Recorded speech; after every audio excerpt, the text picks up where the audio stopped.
In this episode, we're going to do a sales outreach rapid fire episode. That's right. I'm Jeremy, founder of QuickMail.io.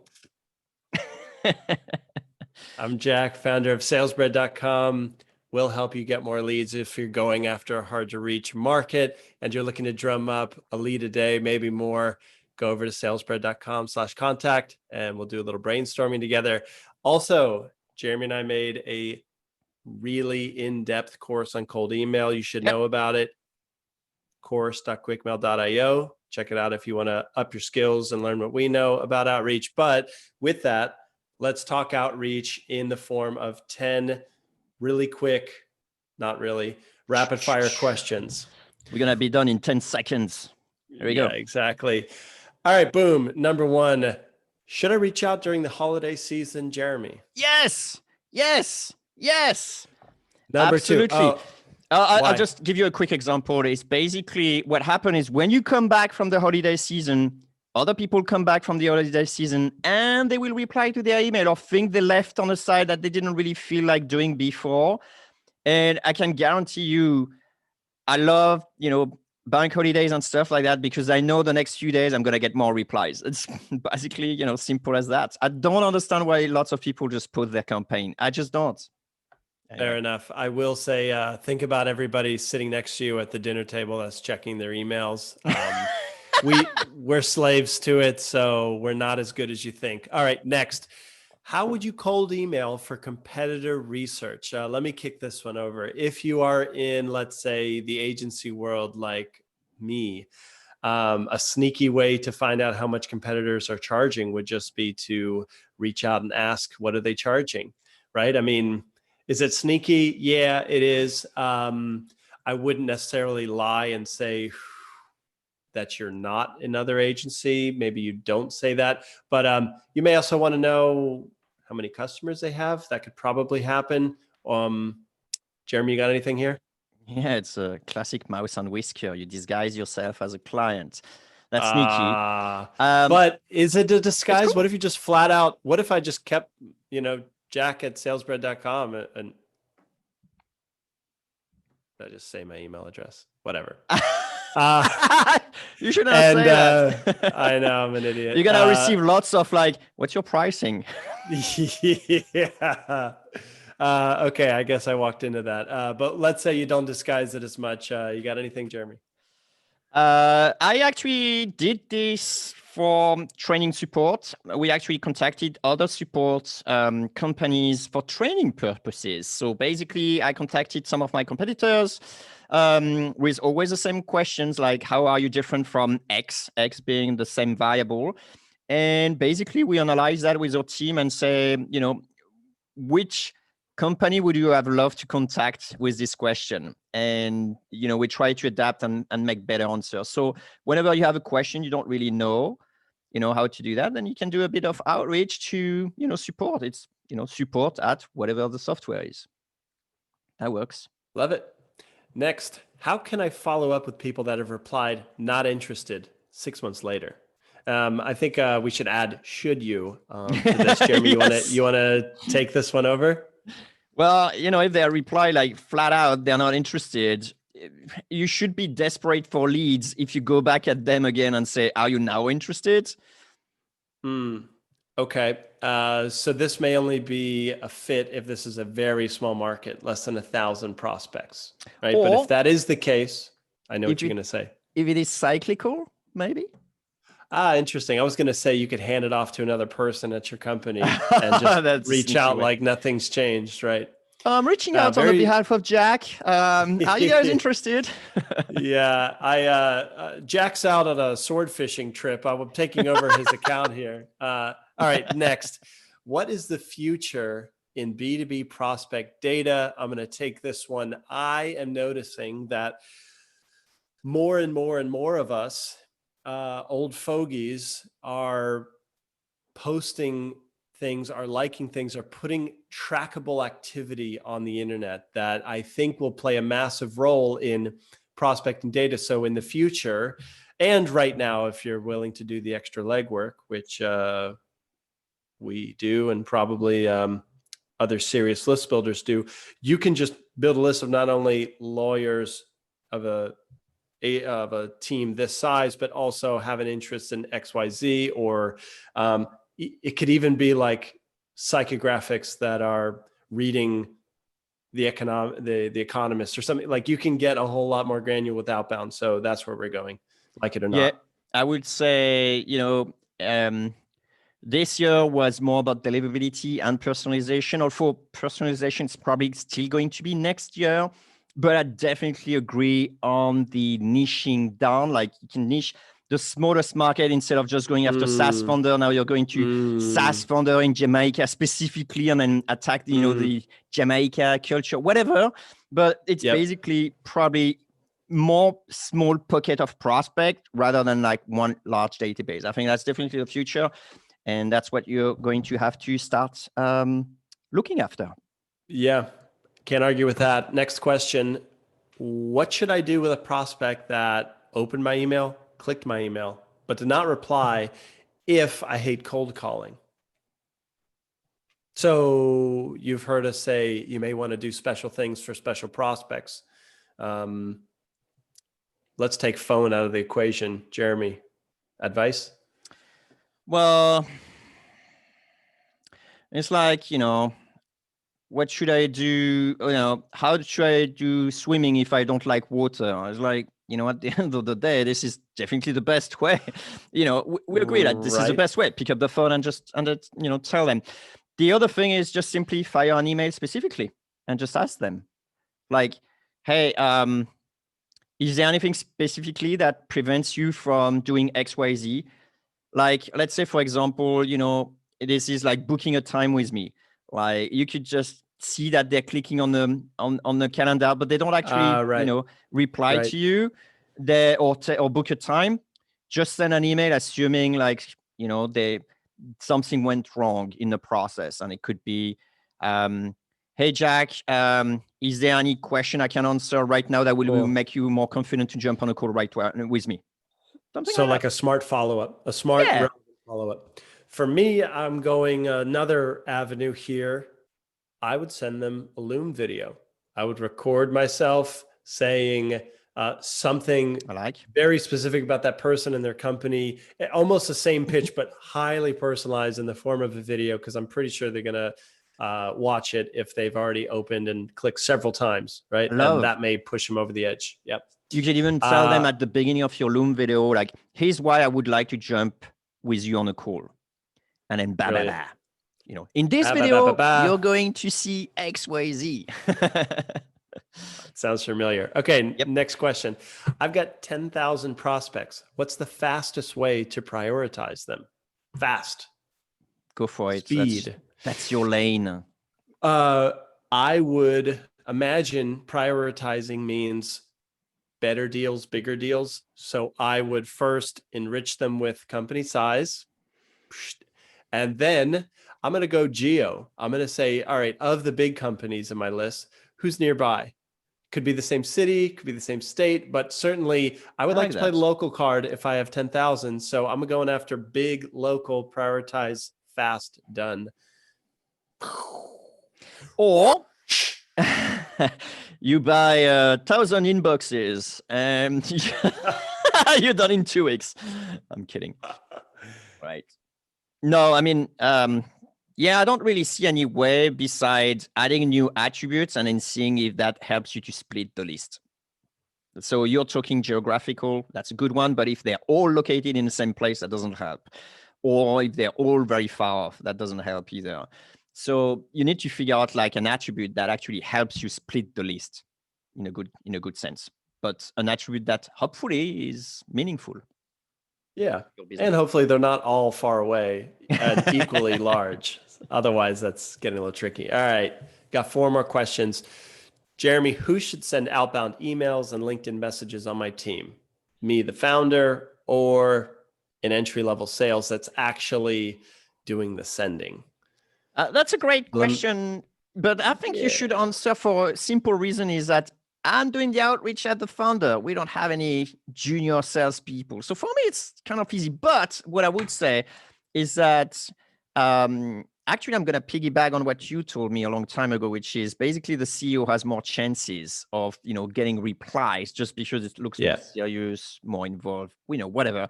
But, with QuickMail, we do have people who actually do the outreach on behalf of the CEO. So for example, they add the CEO inbox, but it's someone else managing the campaign.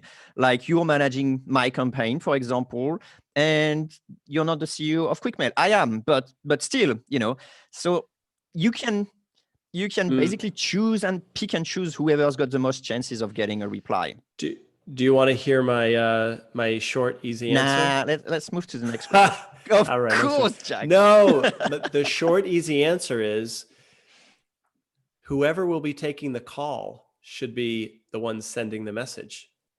Oh, I'm not sure about this one, or at least I experienced different things.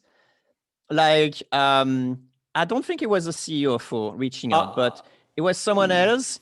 And then when, you reply something like, yeah, sure, I'd love to have a call. It's like, great. I'm going to organize that with, Juliana or whoever. Let me put you in contact with her and stuff. Yeah. Okay. So how did that feel? Like totally natural, or you're like, oh, I don't really want to They talk did to a it better than salesperson? I did in my impersonation. But I think it works if, for example, this is a CEO, maybe. I don't know. Yeah, think about this. So basically, if the CEO has enough time to actually join a call, they should, because it's going to have the highest conversion rate from a reply standpoint and from like a what happens on that call standpoint. The only trick is you may not want to actually have the CEO sitting at their desk sending out messages. Instead, that's a ghost. Ghost meaning someone who acts on their behalf, an assistant. And I just find that it's an awkward handoff if they're inviting you to a call and not showing up. So that's why it's simple. As a CEO, do you have time to take it? If so, we'll set you up. You're the sender. If not, you really need to be doing this. And fortunately, both avenues work, but CEOs have an easier time getting through. Next question. What is the best strategy to keep deliverability high? Oh, me. Well, there are two sides. The first one is on the sort of like outreach effort. So you need a great list, people who are hungry for what you have to offer, a great offer, which means like something people want to receive, and a great reply, which means people are engaged with you. So engagement. On the other side, for the technical, I would say use a tool like QuickMail Auto Warmer, for example, will make sure that your email are sent to people who will automatically reply to you, will also remove you from spam. If you, for some reason, your deliverability is not that great, it will remove you from spam automatically.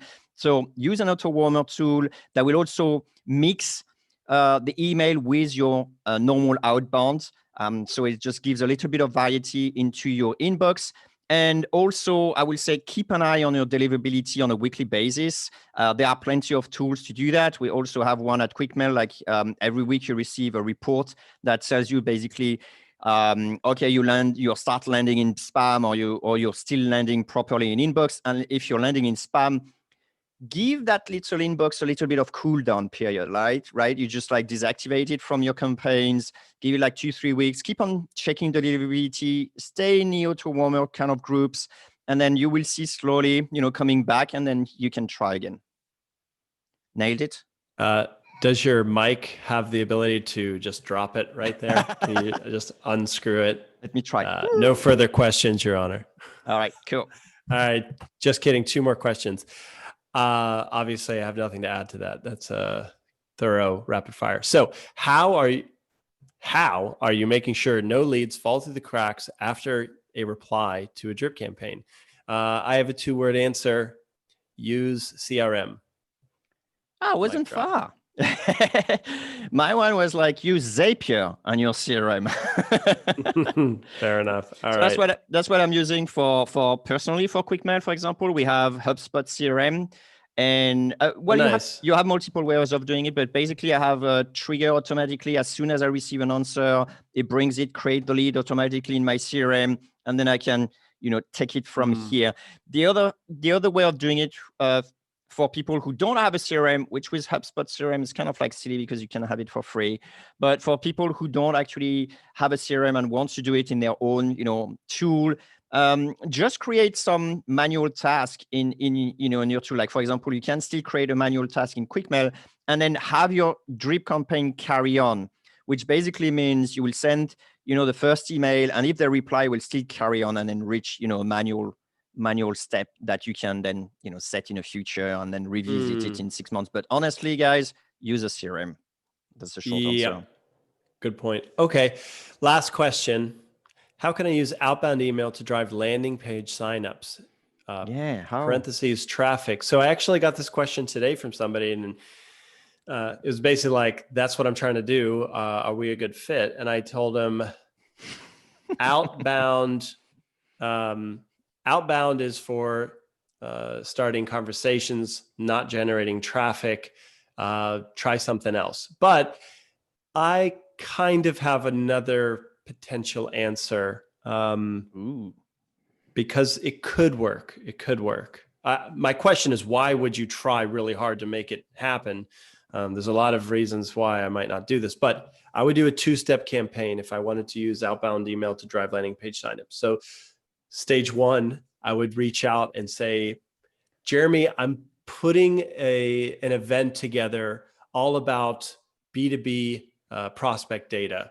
Would you have any interest in attending or seeing more info? It's free. It's a virtual thing. He said, yeah, sure. What the hell? Send me stuff.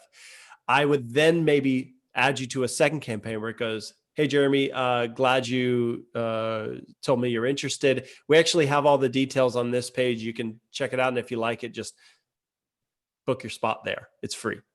I would probably imagine that would work at some level, but is it the best way to fill seats? I don't know, but it would kind of work.